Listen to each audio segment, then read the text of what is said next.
बहुत मज़ेदार नाच गीत नकटा झूमर लेके आई हूँ। आप लोग सुनिएगा ज़रूर। आप लोग के अच्छा लगे तो वीडियो के लाइक, चैनल के सब्सक्राइब ज़रूर कीजिएगा। आप लोग के दिल से धन्यवाद।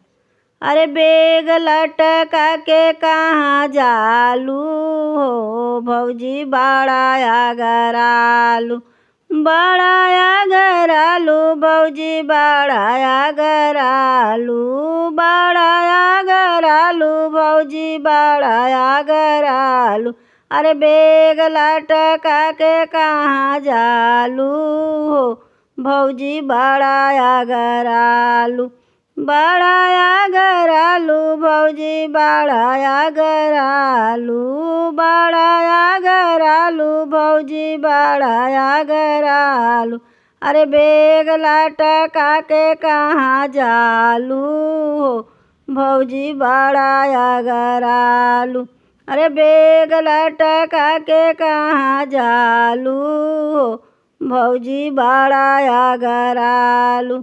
अपना सुनराई पकड़ेलू गुमान हो, अपना सुनराई पकड़ेलू गुमान हो।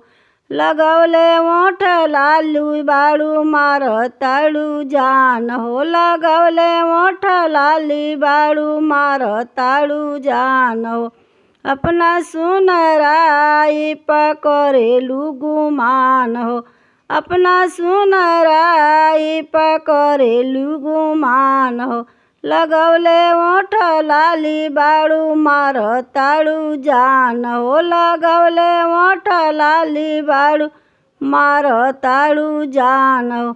अरे बेग लटका के कहाँ जालू हो भौजी, बड़ा गरालू, बड़ा गरालू भौजी, बड़ा गरालू, बड़ा गरालू भौजी, बड़ा गरालू। अरे बेग लटका के कहाँ जालू हो भौजी, बड़ा गरालू, बड़ा गरालू भौजी, बड़ा गरालू, बड़ा गरालू भौजी, बड़ा गरालू। अरे बेग लटका के कहाँ जालू हो भौजी, बड़ा गरालू, बड़ा गरालू भौजी, बड़ा गरालू। अरे बेग लटका के कहाँ जालू हो भौजी, बड़ा गरालू, बड़ा गरालू भौजी, बड़ा गरालू।